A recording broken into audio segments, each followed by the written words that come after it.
As a kid and going into my teens, I watched numerous game shows that were made for kids and what have you, like Double Dare and the Carmen Sandiego games. And some I saw a little bit, but not a whole lot of, like Nick Arcade and Legends of the Hidden Temple. And I did see just bits of Finders Keepers. But but there was this one game that I was not completely aware of, and it aired Saturday mornings. So it may not be a Saturday morning TV log presented early, but it's a Wide World of Games shows episode for you, and it's gonna be one fun one. I'm telling.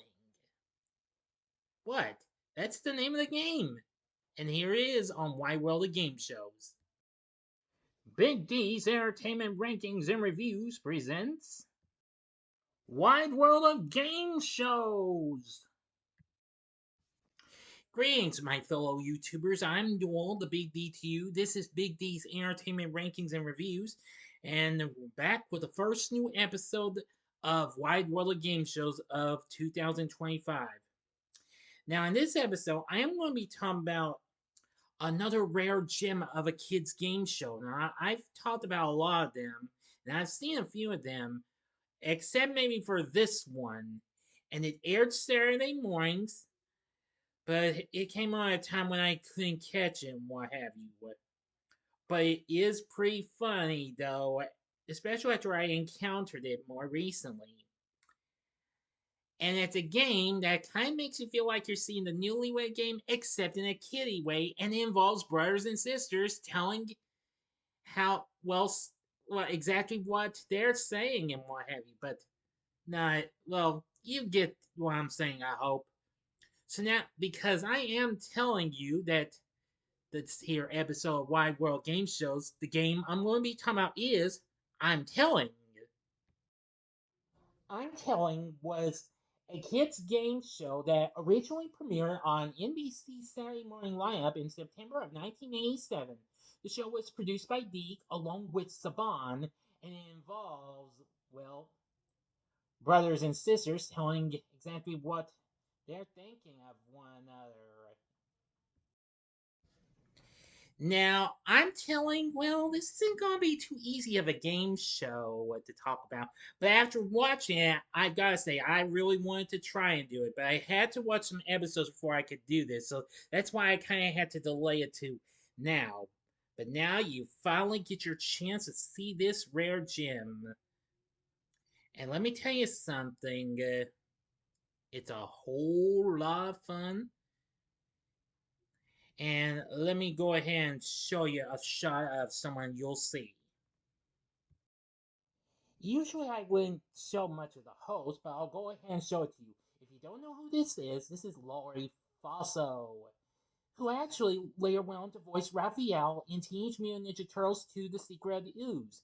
He had recently done voice acting work on various cartoons like Monchichis, and then later tunes like Darkwing Duck and many others. He's the show's host. The show's announcer was Dean Goss, but I'm not too familiar with that name. But anyway, now this game was played in two different well, actually they weren't different, but it's the same as you can imagine. Okay, now three teams of siblings competed, a brother and sister. Now on rare occasions they usually have a celebrity week containing a celebrity and a sibling of theirs, or it could be two brothers, which they did twice, and they did twice for sisters.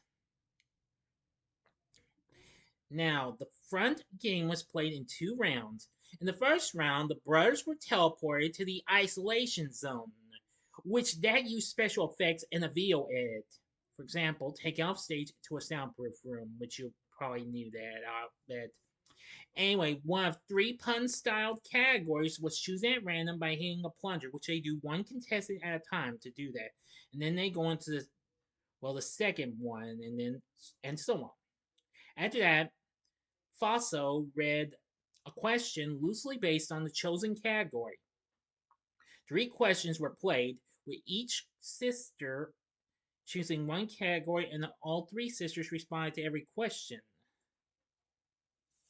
Now, of course, once they are they go through that. And now, unlike the Newlywed Game, we don't see them written on cards. They'll be seen on screens. That way, the audience, well, the viewers at home will see after they heard it.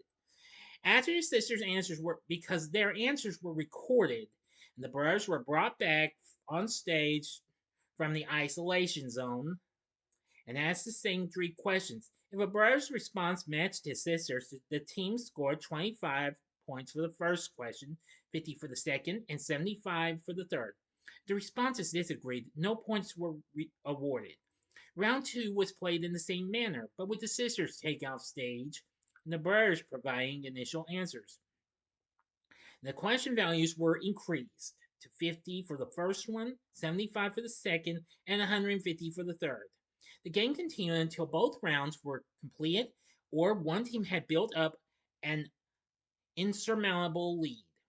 The highest scoring team received a $1,000 savings bond and advanced to the pickup prize arcade, which I'll get to that in just a bit. And that's for a chance to win bonus prizes. The other teams each received consolation prizes, sometimes consisting of bicycles from Huffy, I believe that's the company's name, as well as a copy of the I'm Telling Home game, which I'll talk about that in a moment as well.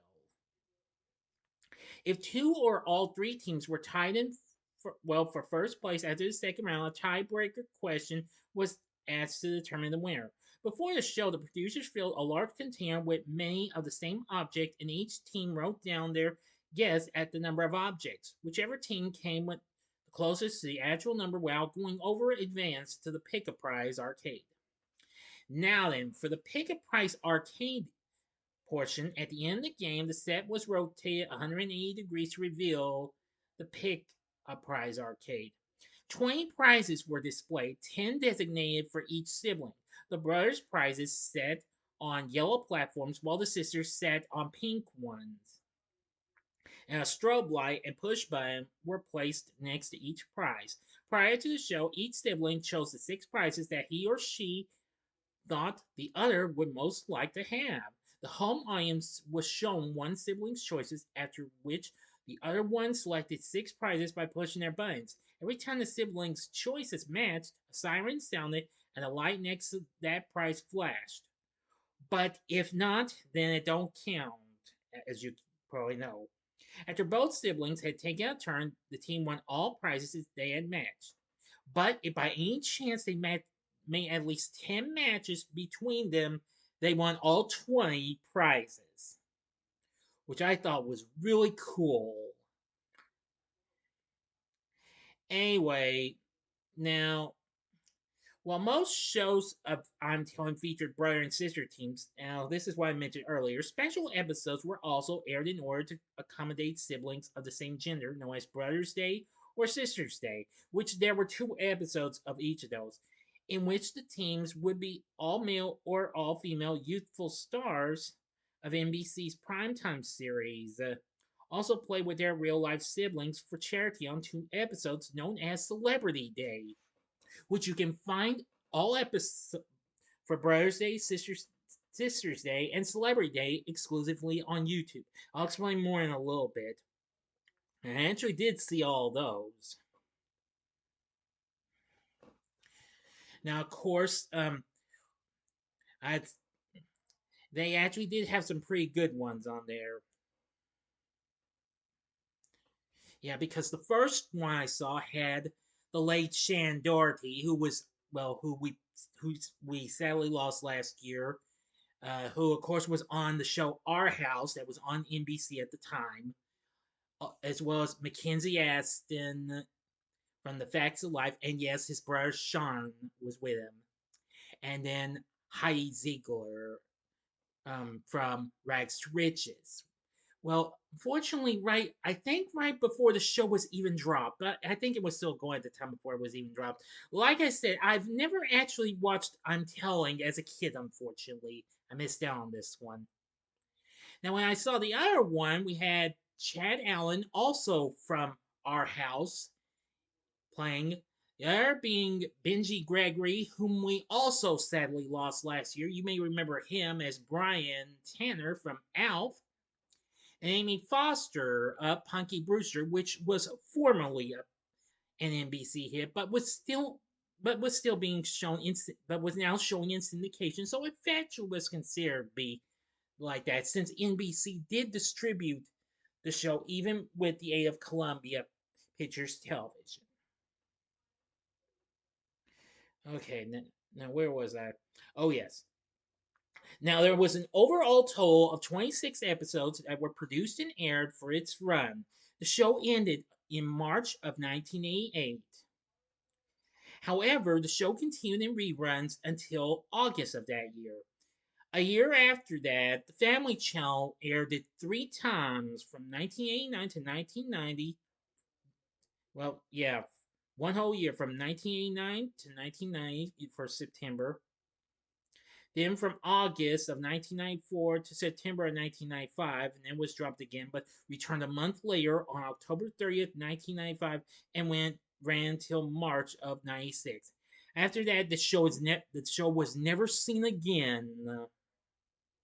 During its run, the show actually did get a board game, which was also a consolation prize, which was done by Pressman Toys. So anyway, I have seen I'm Telling on YouTube. It looks like I could find like over half of the episodes that were produced and aired exclusively on YouTube. So if you're interested in this show, I'd recommend you give this show a watch. I think you'll really like it. I mean, it's a shame I missed out on this show, unfortunately, but nevertheless, after watching it, part of me wishes I could go back in time to see it. But well, it's very unlikely though. But nevertheless, pretty good though. Now, since I've shown you a few things, here's how some things go on this series. Now these beams coming down here, that's actually how they use for the teleporting the other players to the isolation zone. Now here's a shot at what the Picket Prize arcade looks like. Now here's a look at what the set looks like for the main game. Now check this out. You think this young fellow looks familiar? Well, you probably wouldn't even know it. The fellow you're seeing right there is a young version of the late great Paul Walker, long before he did the Fast and the Furious or She's All That and any others, along with his kid sister Ashley in an episode. And yes, you can find the full episode of this on YouTube. Thought I'd show you that one just in case. But I would say, and also just for the fun of it. So anyway, I feel like this is an underrated game show. I think this should be brought back someday. It would be fun if they could do that. I don't, but they'd have to find someone to do that. Excuse me. Well, but you never can tell.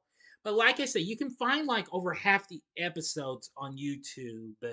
So look up I'm Telling, a 1987 game show, and you should have no trouble. There are some YouTubers that actually do have several episodes. I do know one person I subscribe to, Chris Bryant, is the only one I know of who has like over half of these episodes.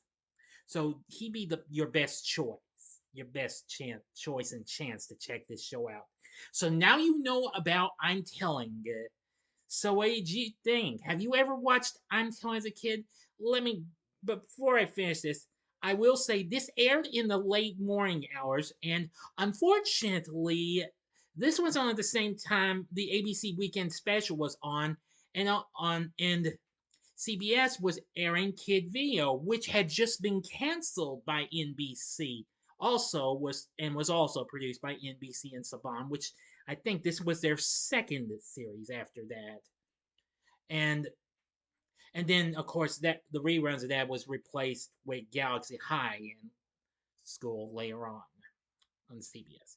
But anyway, I'm Telling around on NBC for the one whole season. So, like I said, look into this game. I think you'll really like it. So, if you've seen I'm Telling, what did you think of this game show?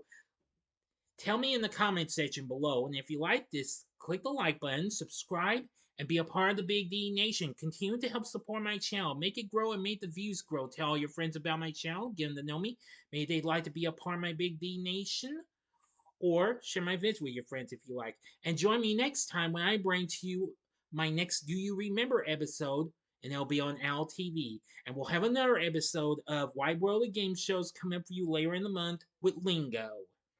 So if you like this, check out these Wide World Game Shows episodes I did on some other kids' game shows. Well, actually, I'll give you these three underrated ones. Two of them were spun off from Big Guy Games. In the upper left hand corner is the episode I did on the kids' version of Jeopardy, Jep, from 1998.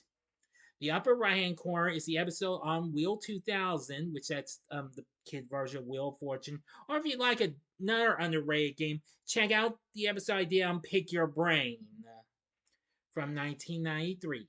And the bottom right hand corner is the button you can click to subscribe if you like rankings and reviews on movies, TV, music, video games, etc., as well as the Wide World of Game Show series I've done, then I'm your guy.